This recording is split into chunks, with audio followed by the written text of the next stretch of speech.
Now, there is just over an hour to go until Maidstone United's history makers kick off their latest FA Cup match against Championship side Coventry. They've already pulled off 3 big shocks: a 2-1 win over Barrow, who are in League 2, a 1-0 victory over League 1 Stevenage, and a famous 2-1 win over Championship side Ipswich. So, can they do it again tonight and reach the last 8? Our sports reporter James Dunn is at Coventry Stadium for us. Now I can see it's filling up with fans, James, and whatever the outcome tonight, they'll remember this, won't they, for a long time to come? Yeah, it will be. You can see it's filling up with fans. We may also be able to hear the round of applause because the manager, George Elokobi, has just arrived here. He's run out onto the pitch and fans are giving him, understandably, a round of applause. Now, it is just over an hour until kick-off for what is the biggest game of Maidstone United's history. And to give you some idea of the context, just how big it is for them, well, I was reading this programme, which I picked up a few minutes ago. On Monday, they played away in front of around 700 people in the league. Well, tonight, they're looking at 25,000 here in the CBS Arena and a live television audience. Now, there are some massive teams still left in this competition, some teams from the Premier League, but this is the one that everybody is talking about because it captures the magic of what the FA Cup is all about. Now, Maidstone are the lowest ranked side to reach this stage of the competition since Blythe Spartans in 1978. And they'll be up against a Coventry side that has won the competition, won the cup in the past, a side with real heritage. But they will be backed by nearly 5,000 Maidstone fans cheering them on tonight, hoping that they can pull off another upset. People who have got tickets, who queued round the corner, a quarter of a mile up the road and up the Medway to get them. They will enjoy tonight and they've already been making a day of it, as Piers Hopkirk reports. Coventry bound, the giant killers of Maidstone headed north in search of another scalp, and with a sign for players and fans. We've been counting down the sleeps ever since the draw came out, and it's a really special day for the town, for the football club, for the whole community. I haven't slept. I was just so excited. I can't wait. We went to the Ipswich game, which was unbelievable. Just hoping that we get the same result this time. Just under 5,000 Stones fans have made the trip. We was to win by some miracle, to be in the quarter-finals of the FA Cup. Oh, come on, that's what they make films of. I love it. I hope we win 2-1. It's absolutely amazing. I can't believe that we're here together sharing the experience. It's just epic. Like, Ipswich was a massive game and somehow we managed to win, and we just got such high hopes for this game. Come on, you In Maidstone, this extraordinary cup run has brought on a bout of cup fever. Everyone keen to get a slice of the action as their local side serve up the mouth-watering prospect of further glory. Come on, you Stones. Right, foot button. Good coordinations. For the players on whom their dreams are pinned, hope for another 90 minutes of glory, like the humbling handed out in the last round to Championship Ipswich.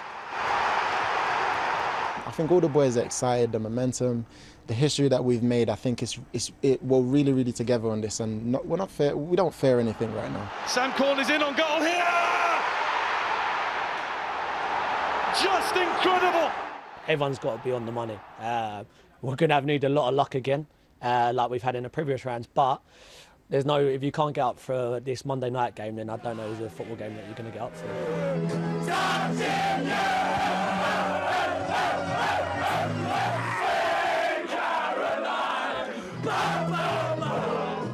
Victory seldom tasted so sweet, and they've already tantalisingly had a sight of the cup. At a packed-out pre-match press conference, a reminder of its past glories and the promise of what could be. Do you believe in miracles? Always believe. Not the miracles, but I believe. I'm a believer.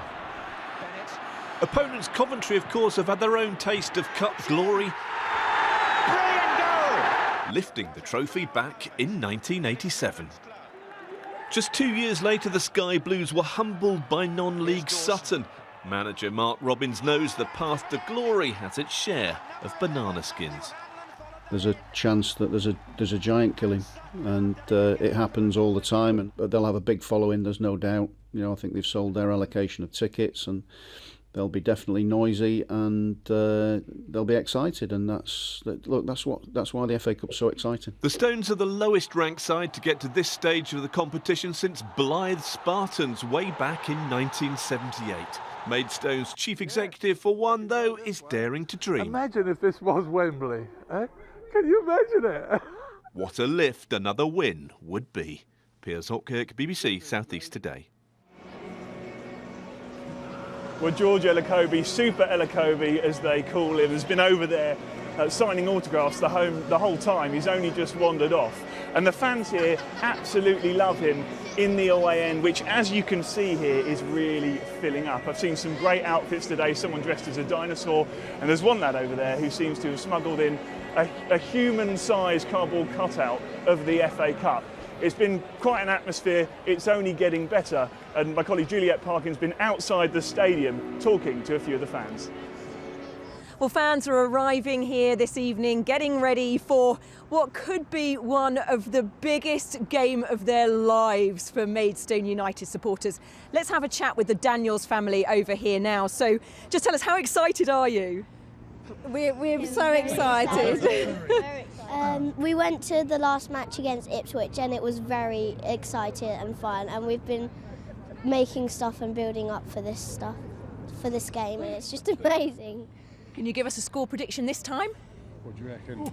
I reckon with a bit of FA Cup magic, we're going to win 2-1. Fantastic. Well, look, just tell us, what does this mean to Maidstone United?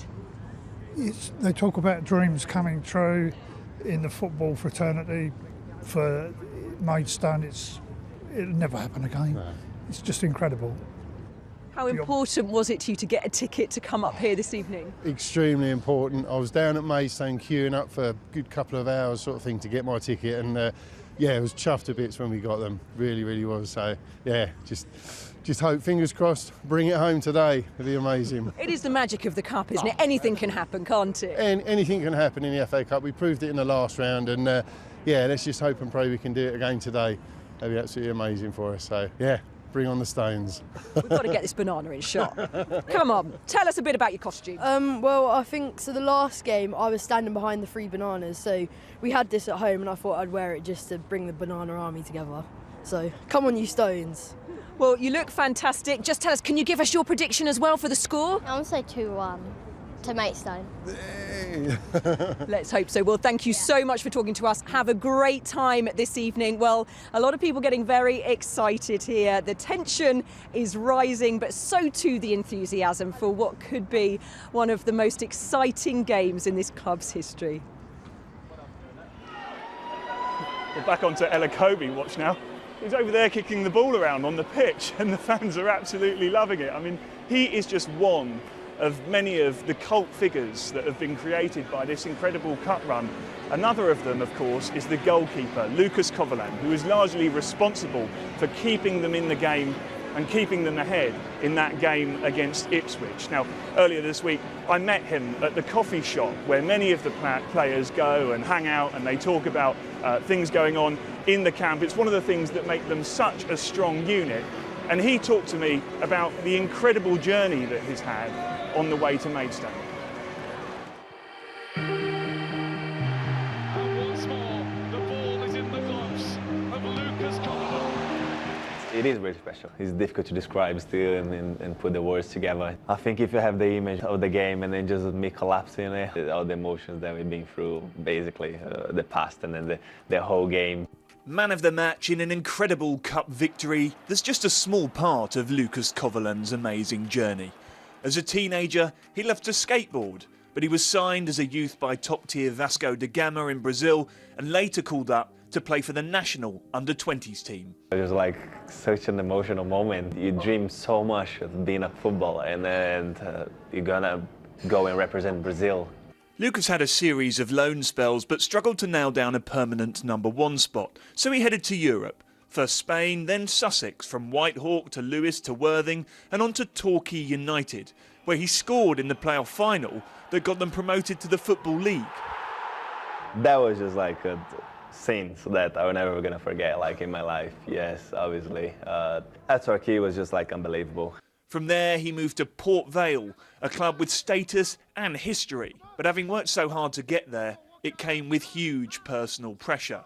We're winning games, but I was not enjoying it, you know. I was so autocritical, I was criticizing myself. I was trying to get like really strong just to prove that I was strong outside, but mentally it was just very weak.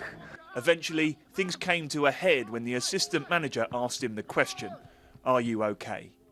I just said to him, like, no, it's not. I'm struggling, like I'm bad, and I just remember like I was crying, like was there because I started going to therapy, but it was all like private. People didn't know about it, and I'd like to speak openly like right now because there is so many people that go through mental issues, and if I can help them a little bit just to help themselves, you know, because it's a really bad place to be, and then if I can inspire a little bit like that, you know, for them to talk with someone is the first step. He moved to Chesterfield on loan but was still working on his mental health at the time. The move wasn't made permanent, and going to non-league Maidstone, he'd be able to focus on recovery as well as football.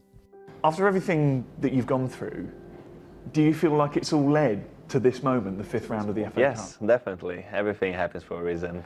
What's happening now is just like all the effort that we put in all those years. And I mean, when you go to a place that you do feel loved and do feel wanted from everyone, it's not just a job then, you know. You just come and enjoy every single day, and everyone is just there for each other.